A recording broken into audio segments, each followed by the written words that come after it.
अब्बा मोरिया, मंगल मूर्ति Moriya. Hello friend, कैसे हैं आप सब। आज हमने आपसे प्रॉमिस किया था कि हम हमारे गणपति बप्पा से मिलाएंगे। हमने उनको घर में बुलाया है, स्थापना करी है उनकी। हम हर साल करते हैं। किस किस ने गणेश जी बिठाए हैं कमेंट में ज़रूर बताइए।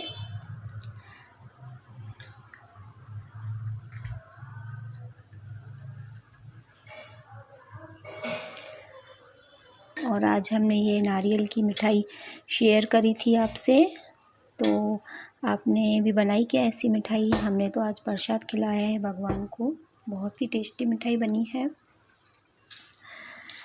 तो कमेंट में बताइए आप कहाँ से देख रहे हैं हमारे वीडियो और किस किस ने गणपति जी बिठाए हैं। तो कमेंट में लिखिए Ganpati Baba Morya. Okay friend, bye. Like कीजिए, शेयर कीजिए।